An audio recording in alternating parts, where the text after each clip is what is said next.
اعوذ باللہ من الشیطان الرجیم بسم اللہ الرحمن الرحیم۔ السلام علیکم دوستو، ہم عرصہ دراز سے ڈاکوؤں، چوروں اور لٹیروں سے متعلق بہت ہی بھیانک اور حیرت انگیز طریقہ واردات پر قصے، کہانیاں اور داستانیں سنتے آئے ہیں، مگر آج ہم ایک ایسے ڈاکو کے بارے میں بات کریں گے جس کا طریقہ واردات بہت ہی خطرناک جبکہ عمل اتنا ہی حیران کن تھا۔ ہم بات کر رہے ہیں مغربی معاشرے کے سلطانہ ڈاکو رابن ہوڈ کی، جو غریبوں کے لیے مسیحا اور امیروں کے لیے جلاد تھا۔ وہ امیروں کو لوٹتا اور غریبوں میں بانٹ دیتا۔ دوستو، آج کی ویڈیو میں ہم مختصر طور پر رابن ہوڈ کے بارے میں جانیں گے۔ واللہ عالم، اللہ بہتر جاننے والا ہے۔ ہمارے ساتھ بنے رہیں۔ تو چلیں شروع کرتے ہیں۔ اگر آپ نے ابھی تک ہمارا چینل سبسکرائب نہیں کیا تو ابھی سبسکرائب کریں اور بیل آئیکن کو کلک کر کے ہماری لیٹسٹ ویڈیوز کے بارے میں اپڈیٹ جانیں۔ سبسکرائب کیجئے اور ہم آپ کو لیے چلیں گے آپ کی فیورٹ ویڈیو کی طرف۔ فرینڈز، رابن ہوڈ انگریزی لوک کہانیوں میں شیروڈ جنگل کا ایک بہادر ڈاکو تھا جو تقریباً 1290 میں انگلستان میں پیدا ہوا۔ وہ ایک بہت اچھا ماہر تیر انداز اور تلوار باز تھا۔ ڈاکو کے متعلق اکثر یہ گمان پایا جاتا ہے کہ وہ بے رحم ہوتے ہیں اور مزاحمت کرنے پر جان سے مار دیتے ہیں، مگر رابن ہوڈ ایسا نہیں تھا، بلکہ وہ اور اس کے ساتھی امیروں کو لوٹتے اور غریبوں کو دینے کے لیے مشہور تھے۔ ہمیشہ رابن ہوڈ اور اس کے ساتھی لنکن سبز کپڑوں میں ملبوس ہوتے تھے۔ وہ اپنی انہی خصوصیات کی وجہ سے قرون اولیٰ کی مشہور لوک شخصیت بن گیا۔ اتنا وقت گزرنے کے بعد بھی رابن ہوڈ کی شہرت میں کمی نہیں آئی۔ جدید ادب، فلم اور ٹیلی ویژن کے ذریعے ان کی شہرت ابھی تک جاری ہے۔ تاریخ گواہ ہے کہ ہر دور میں بڑھتے ہوئے ظلم نے عام آدمی کو ہتھیار اٹھانے پر مجبور کیا ہے۔ رابن ہوڈ کے ساتھ بھی کچھ ایسا ہی ہوا۔ وہ ایک عام شہری تھا، لیکن نوٹنگم کے بدماش شیرف نے اس کی زمین زبردستی چھین لی۔ اس ظلم کی وجہ سے وہ ڈاکو بنا۔ رابن ہوڈ کے متعلق بے شمار الگ الگ تاریخوں کے حوالے ملتے ہیں، لیکن ایک مقبول روایت کے مطابق رابن ہوڈ اور اس کا گروہ نوٹنگم شائر کے شیروڈ جنگل میں کارروائی کرتے تھے۔ کچھ حوالہ جات کے مطابق رابن ہوڈ کا تعلق جنوبی یارک شائر کے علاقے برنسڈیل سے تھا، جس کی سرحد نوٹنگم شائر سے منسلک ہے، مگر دیگر حوالہ جات کے مطابق رابن ہوڈ کا حقیقی گھر یارک شائر کے اندر یا پھر کسی اور دوسری جگہ پر تھا، جبکہ رابن نام کے ساتھ جگہوں کے مقامات کی کثرت مزید الجھن پیدا کرتی ہے۔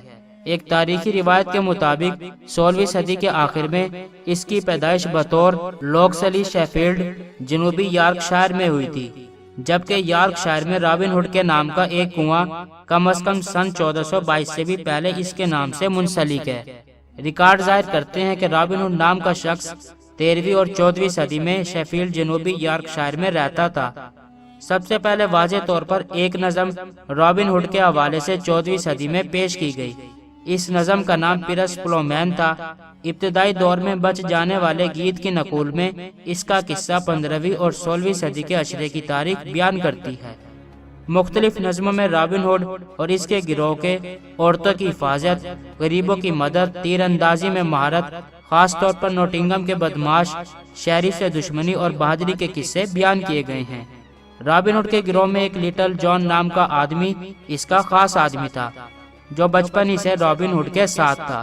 مختلف تاریخی نظموں میں رابن ہوڈ کے ساتھ ایک لڑکی میڈ میرین کا بھی ذکر کیا جاتا ہے، جس کو اس کی بیوی بتایا جاتا ہے۔ ایک اور مقبول روایت میں رابن ہوڈ کو عام طور پر 12ویں صدی کے بادشاہ ریچرڈ شیر دل کا حامی سمجھا جاتا تھا۔ رابن نے ریچرڈ کے بھائی جس کا نام جان میلر تھا کی ناانصافیوں سے تنگ آ کر اس کا حکم ماننے سے انکار کر دیا تھا۔ کیونکہ اس دوران ریچرڈ تیسری صلیبی جنگ میں شریک تھا، تو جان میلر نے انگلستان کی قیادت کا دعویٰ کر دیا تھا۔ یہ نظریہ 16ویں صدی میں کچھ مقبول ہوا، لیکن تاریخ دانوں نے اس نظریے کو بھی رد کیا۔ یہی وجہ ہے کہ یہ نظریہ گیتوں اور نظموں میں بھی کوئی خاص مقام حاصل نہیں کر پایا۔ رابن ہوڈ کے ایک قصے میں بتایا جاتا ہے کہ ایک دفعہ وہ ایک امیر آدمی کا قافلہ لوٹ کر جا رہا تھا، تو اس نے جنگل میں بہت بری حالت میں ایک بڑھیا کو دیکھا۔ اس نے بڑھیا سے اس کے حالات پوچھے تو بتانے پر رابن ہوڈ کی آنکھیں آنسو سے بھر گئیں۔ اس نے اپنی ساری لوٹی ہوئی دولت بڑھیا کو دے دی۔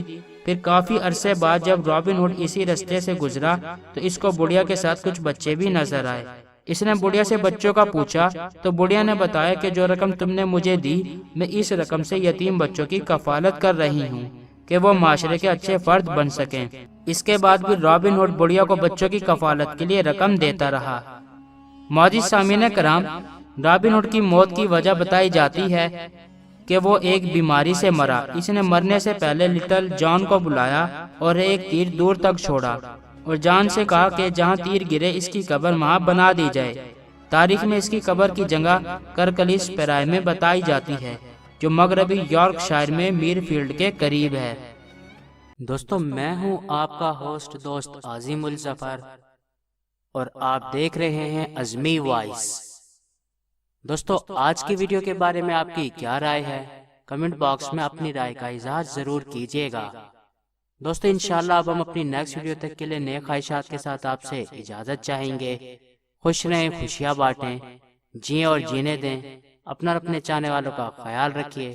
لانگ لی پاکستان، لانگ لی پاک آرمی۔ اللہ ہم سب کا حامی و ناصر ہو۔ فی امان اللہ، گڈ بائے۔ دوستو، یہ ویڈیو آپ کو کیسی لگی؟ اچھی یا بری؟ اپنی رائے کا اظہار کمنٹ باکس میں ضرور کریں تاکہ ہمیں پتہ چل سکے ہم جو محنت کر کے ویڈیوز بنا رہے ہیں آپ کو پسند بھی آ رہی ہیں یا نہیں۔ ویڈیوز کو لائک، کمنٹ یا شیئر کرنے کے آپ کے بالکل بھی پیسے نہیں لگیں گے، البتہ ہماری حوصلہ افزائی ضرور ہوگی، اور اگر ویڈیو میں کوئی خرابی ہے تو ہم اس کو دور کر پائیں گے۔ شکریہ۔